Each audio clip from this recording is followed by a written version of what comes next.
Hello everyone. Welcome to TCOM 408, Dr. Mike here. In this video we want to start talking about the concept of ethics and the importance of living an ethical life in a really unethical world. You know, we're constantly surrounded by sinfulness and greed and corruption and evil. How do we live an ethical life in a largely unethical world? What are ethics? It really involves just doing the right thing and then doing it again and again and again. Ethics refers to the standards of right and wrong that prescribe what humans ought to do, usually in terms of rights, obligations, benefits to society, fairness, or some specific virtue. It's all about trying to do the right thing. Ethics sometimes involves making some very, very tough choices and learning how to balance conflicting duties and goals and values. Now, let's talk about other normative systems that teach us right and wrong and enforce good behavior. We've got the church, of course, and the court systems. Ethics fall outside of these systems. Now, ethics are very, very important to society. The importance of ethics, how else would we be able to get along, to have social cooperation, harmony, trust, to be able to genuinely interact with each other unless we all engaged in some level of ethical behavior? Now, of course, this all comes down to the individual and the choices that the individual makes. And I want to point out, we'll talk more about this later, that character development, moral development, ethical behavior, this is really a lifelong journey. This lasts from the cradle to the grave. Now, aren't ethics just a matter of feelings, how you feel about something? Well, emotions are important, and our intuition, our conscience is important. But ethics is emotion plus reasoning. In this class, we really want to try and get at the reasoning, the justifications for our moral decisions. You might hear the term ethical reflection. What do we mean by ethical reflection? This is something we should do our whole life as part of our journey of self-improvement. Socrates once said, "The unexamined life is not worth living." Socrates wanted us to engage in some kind of ethical reflection. Ethics involves the continuous effort of studying our own moral beliefs, our own moral conduct. Now, quite often we'll confront what's called an ethical dilemma. A real ethical dilemma. An ethical dilemma is a situation that involves a conflict between different duties or moral imperatives or obligations. And in a moral imperative, if we obey one duty, we'll probably have to transgress the other duty. A moral ethical dilemma. An ethical dilemma forces us to choose one position over the other, and that will often involve breaking some ethical norm or contradicting some ethical value. We will explore this more in the class, the idea of a real ethical dilemma. An ethical dilemma is like a tug of war. You've got two important values competing, struggling to see which one will triumph in the end.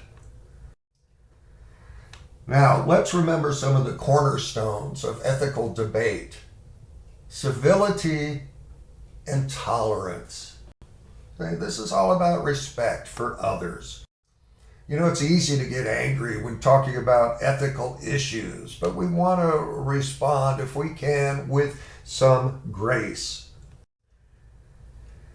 One thing we don't want to do is be dogmatic, okay? You know, we don't need to be absolutely right all the time. We should avoid some of the pitfalls of dogmatism. What's dogmatism? That's the stubborn refusal to consider challenges to our own ethical points of view. It's the out-of-hand rejection of competing ethical theories or explanations because we think we're right.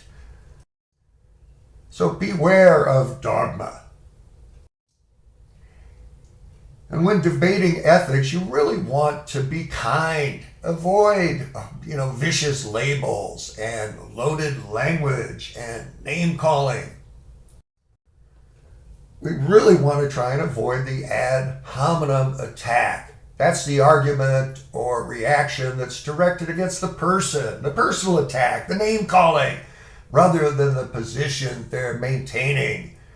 Okay, this is also known as the personal attack or the name-calling strategy. Now, let me give you my overall point of view regarding ethics. To me, it's all about how much self-centeredness there is. To me, self-centeredness is the main moral and spiritual problem, the main dilemma here. Okay? And I think there are two kind of basic perspectives that we take.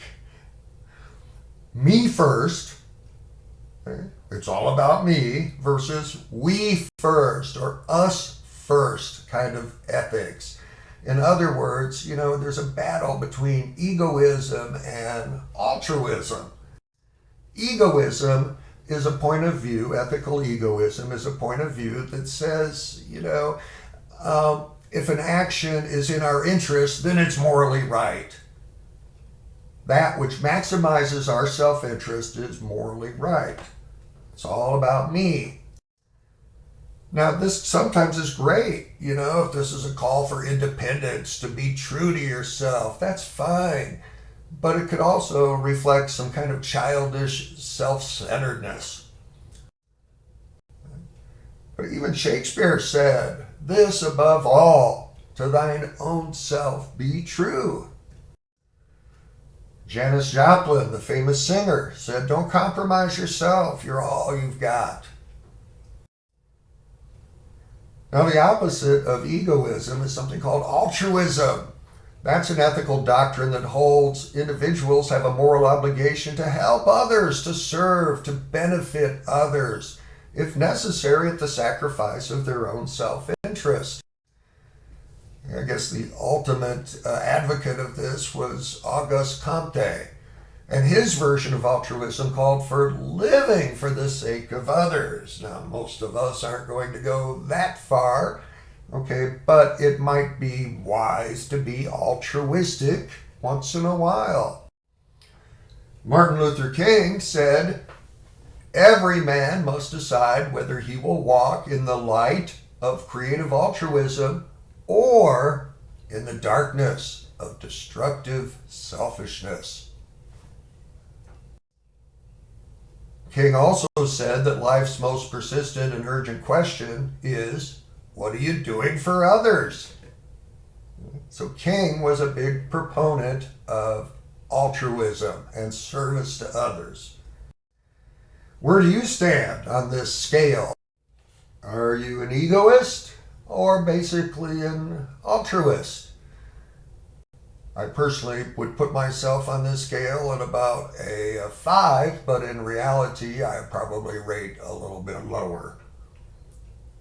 My personal experience has been we often tend to think we're a little bit better than we really are, and maybe a little bit worse than we really are.